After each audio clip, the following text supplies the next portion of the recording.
Les Lions indomptables avaient la possibilité dans le groupe J de boucler en trompe ces éliminatoires face à leur poursuivant direct, les Warriors du Zimbabwe. Regardez tout d'abord le 11 aligné par Marc Brice. Hein. C'est la grosse équipe, hein, Aurélien, avec vraiment des joueurs comme Aboubakar et Magri pour guider l'attaque. Hein. Oui, quand même quelques changements à l'instar de Gado qui s'est reposé au profit de Boyomo. C'est bien de tester d'autres joueurs, de voir Aboubakar connecté avec Magri en attaque. On est passé là à un 4-4-2. D'habitude, on joue avec un 4-3-3. Donc, ça donne d'autres possibilités pour pouvoir surprendre les adversaires et avoir beaucoup plus de choix dans la compétition. Voici un grand format de ce match préparé par Jules Méniane. Le Cameroun ou le Zimbabwe vont-ils finir invaincus dans cette qualification pour la prochaine CAN? C'est l'enjeu de cette dernière rencontre. Aboubakar qui va fixer. Et la frappe, elle est dedans! Quel but pour Vincent Aboubakar! C'est l'ouverture du score, c'est un exploit personnel. Et c'est surtout un but qui va permettre de lancer cette rencontre. Il a encore beaucoup de choses. C'est-à-dire cette petite technique courte et puis surtout ce sens du but.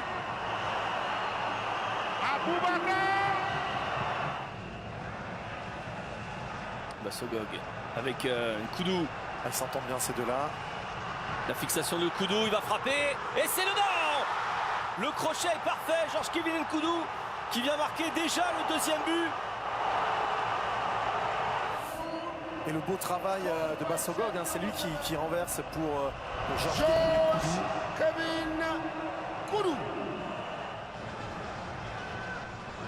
C'est donné, Zemmour. Oh, quelle frappe! Oh, quelle frappe et quelle entrée quand même! Dzukamanja, on l'a dit depuis quelques minutes, il était intenable et là il nous met une patte gauche magnifique sur laquelle André Onana ne peut rien. Ouais, le pied gauche, super. Le Cameroun qui termine invaincu cette phase de qualification pour la CAN 2025. Première défaite pour le Zimbabwe, qualifié pour la CAN, de même que le Cameroun. 14 points sur 18 possibles pour le Cameroun, hein, qui n'a lâché que 4 points en route. On aurait pu croire que les journalistes camerounais seraient contents de ce parcours. Eh bien non, écoutez, hein, cette question posée au sélectionneur Marc Brice. On a observé des remplacements qui n'ont, je vais le dire ainsi, ni queue ni tête. Vous faites entrer des joueurs, des milieux de terrain à la place des attaquants. On a vu aujourd'hui Castelletto entrer à la place d'un milieu de terrain, lui qui est défenseur central d'habitude. Coach, est-ce que c'est une stratégie pensée ou ce sont des remplacements, je vais le dire, hasardeux et vous ne maîtrisez pas vos joueurs? Je juste sais, on a 14 points et nous sommes numéro 1. C'est bien pour toi? C'est assez? Tu voudrais plus? C'est pas assez.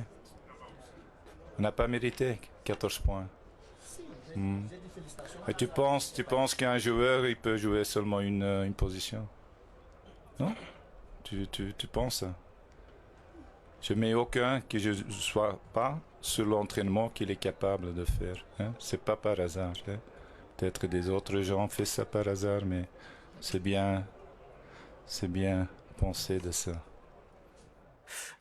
On est bien au Cameroun là, Aurélien. On est bien au Cameroun. Ça vous rappelle des bons souvenirs, ces conférences de presse? Oui, moi j'ai eu la chance de ne pas être repris de voler comme ça, même si Mais la relation au Cameroun, elle est toujours frontale. Hein. Ouais. Aurélien connaît ce pays, il faut être costaud. Ouais, c'est vrai. Il ne faut surtout pas tomber dans ces pièges-là. Puis je donnerai un conseil à Marc Brice, il faut éviter de tutoyer les journalistes. Je pense que quand tu es dans un pays, on se doit d'avoir un infini respect pour les journalistes. On peut avoir des coups de gueule avec eux, mais pas en les tutoyant comme ça. Il ne faut pas qu'ils rentrent dans ce jeu. C'est un manque de maîtrise de la langue aussi. Peut-être, mais qui explique le tutoiement. C'est une erreur, on doit apprendre ça. Okay. L'intelligence, c'est une fonction d'adaptation. On n'arrive pas...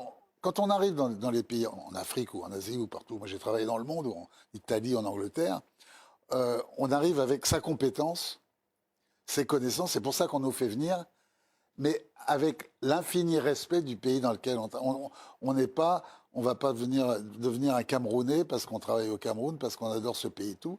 On est, en ce qui me concerne, un Français qui bosse au Cameroun et qui doit appliquer les codes, la vie, respecter complètement la tradition, la culture locale. Et c'est vrai que ça s'apprend. Ou on s'exprime en anglais, dans ce cas-là, le you, ben, c'est un tutoiement. Non, mais ça arrive souvent sur des gens qui maîtrisent mal et qui tutoient comme ça. Ça arrive même sur d'autres. Je parle en termes d'expérience. Oui. C'est très mal perçu par les journalistes. Oui, bah, ça sera. Parce que On va un traducteur. les journalistes se disent, mais de quel droit il me tutoie? J'ai Oui. vécu avec d'autres entraîneurs comme ça. Ouais. Et moi, quand je fais des cours aux entraîneurs ou des conférences, je leur explique d'être très vigilants là-dessus. Toujours. En tout cas, Marc Brisson, pour le moment, a permis au Cameroun de faire honneur à son rang dans ce groupe J en terminant à la première place devant le Zimbabwe. Sachez que dans l'autre match de la J6, le Kenya était opposé à la Namibie. Regardez le score 0-0. Et quand il y a 0-0, Aurélien, on n'en parle pas.